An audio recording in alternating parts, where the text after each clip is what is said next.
Crew? This thing's a little too high for me. There we go. How's everybody doing?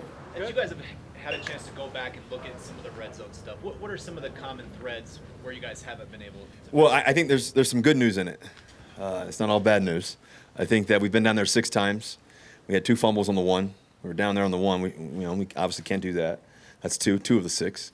We had a quick fly touchdown to Courtland. That's 3 of the 6. That's pretty good. That could have been pretty good. We had a little flip toss to Beck. That should have been a touchdown. We went offsides. It can't happen. That's 4 of the 6. And then we had the 5th one was probably the roll where I hit E on the sideline and we were just barely out. That's 5 of the 6. 5 of the 6 isn't bad. That's how I look at it. It's just it's a game of inches. It's a game of discipline. It's a game of doing things right. It changes the whole perspective of everything. We're really kicking butt. So the great thing is we're doing a lot of great things well.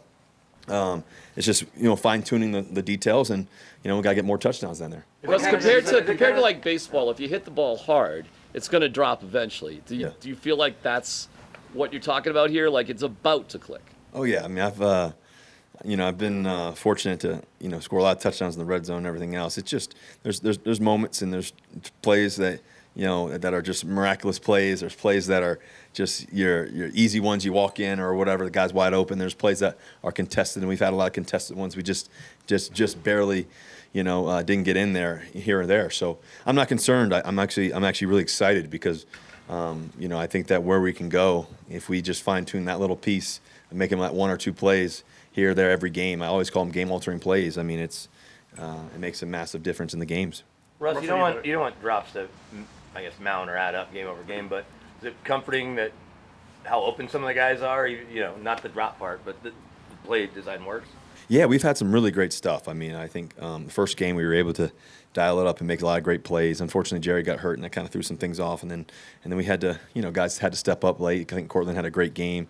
I thought Tyree had stepping in, Cleveland stepping in and having some big catches and some things. Sabi making great plays. I mean, this game's about contested plays. I mean, you're always going to be contested most of the time, and whether for the guys, the guys hanging on and got to make a catch, or contested in the pocket, and guys about to hit you, whatever it may be. And so it's been really it's been awesome to see guys fight for the football and make plays. Russell, you've had a lot of success against the Niners in your career.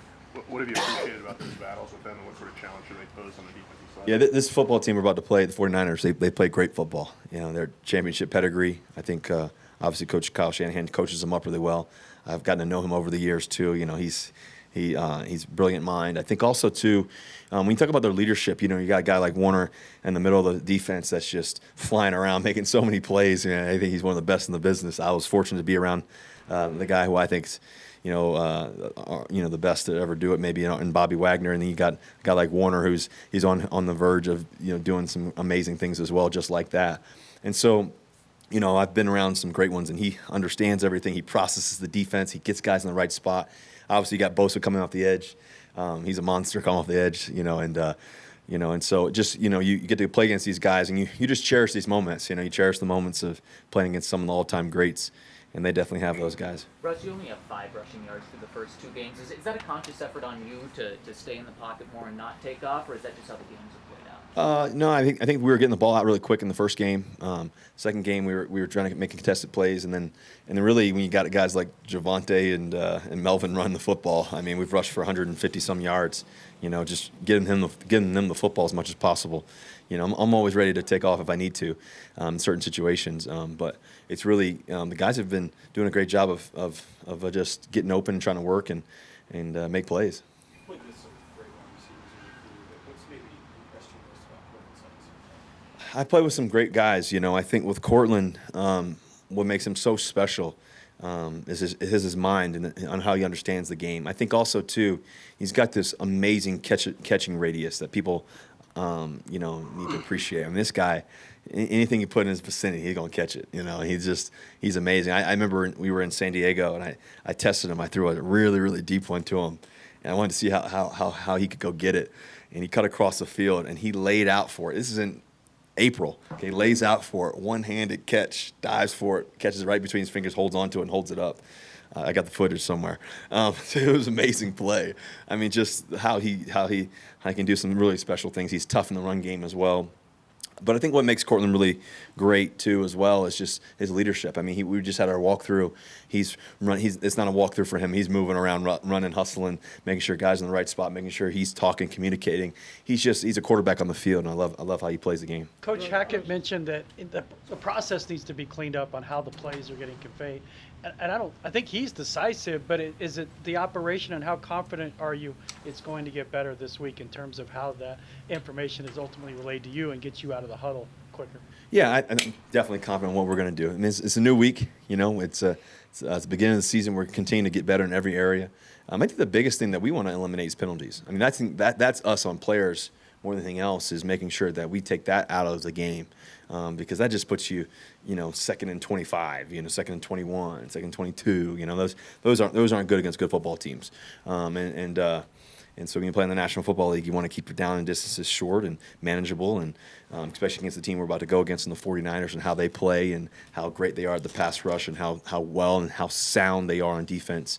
They do a really good job. You guys ended up in that gray area a few times where you could go for it on fourth down, you could send a kicking unit out there. As you and Nathaniel, continue to build a relationship, where does your voice fit in that, in terms of saying, like, hey, we want to go get this one? Yeah, I think every situation dictates itself. Every play has a history of its own. Every moment has a history of its own. I'm always ready. And if we need to go for it, we'll go for it and get it. If it's time to kick it, we'll kick it. If it's time to punt it, we'll punt it. I mean, I trust Coach Hackett tremendously, and so I think that also too, we trust our team. We trust our team no matter what the scenario is, no matter what we do. We trust that we're gonna get it done. And I think that's the thing. I think that you're building that and you continue to do that. And so, I'm always prepared. Now that you've operated and played in this offense for a couple games, what differences do you notice between this one and the offenses you operated in Seattle? I'm not going to speak about differences. Differences don't have anything really. I think the best thing though is I've been fortunate. I've been blessed to play with some great guys, man. I think about Seattle. I've been to play some amazing players, some Tyler Lockett. Think about DK Metcalf, so many Dwayne Brown of the world. Chris Carson's, Marshawn Lynch's, obviously the Doug Baldwins. Those kind of guys. I mean, some of the best guys you can play with. And then coming here, it's so exciting because you get to play with guys like Courtland Sutton, Jerry Jeudy. I mean, these guys are all stars. You get to play with a guy like Tim Patrick. Unfortunately, not this year, but one day, we'll get to play together. And KJ Hamler, who I think is going to really step up for us this season. It's cool to see young guys like Montreal Washington step in the game and make some plays. I'm excited to see where he can go. I think he's got a lot of similarities to the quickness and the kind of the love of the game like Tyler Lockett had. I think there's just a lot of some really, really good. I've been fortunate. I think playing behind a guy like Bowles at left tackle. I think Cushenberry and his leadership at center. I think the bond that we're going to have for all these years, it's going to be exciting. I can't wait for that. Just see his development, how great he's going to be, and how smart he is. To have a center that's that brilliant, that smart, that athletic, that decisive, that tough as well. He plays tough as nails.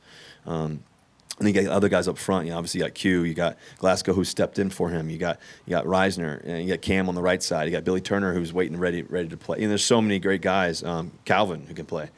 So I'm fortunate. And then you got Big Moody who's who can play. He can play angry. So and then you mentioned the running backs. You got Javonte Williams. I think he's arguably maybe the best running back in the game. You got Melvin Gordon, who's one of the best in the game as well, who's had amazing careers, got a lot of touchdowns. They got the tight ends. I can keep going, but I got the tight ends and Sabi, who's just coming along. I've been telling you guys for a while. I think he's really stepped up to the plate and he's answered the call. And then Alberto, who's learning the game and continuing to grow every day, and I think he's been really impressive for us. And Beck, who can do everything. I think Beck could play quarterback if he decided to. But he just all these guys are great. For us, beyond the penalties, kind of what Troy's asking, is there something you can do specifically operationally to speed up play call or execution out of I always look at myself internally. Is there anything else I can do, speed up anything else? I think tempo, maybe just different situations, scenarios. But I think the biggest thing is just I think for me, just continue to play the game how I know how to play it. Just continue to keep my mind relaxed like I always am. I feel like I've been doing a great job of that. Especially, for me, I've started somewhere brand new. You know, there's always going to be challenges and changes and things that, okay, well, what if we did this different? You know, what if I said that a little bit different? I'm learning guys how they receive it, you know, all that information. And so it's been a lot of fun, man, for me. To get my first win here in Denver last week in front of our home crowd was amazing. Like I said to you guys, man, what a joyful moment it was for me to, you know, I love winning. And that's really all I care about, man. Just I care about winning. I care about the process and us getting better. And that's what we're going to do today. Right. Thank you, Russ. Thank you, guys. Yep, go Broncos, Broncos country. Let's ride.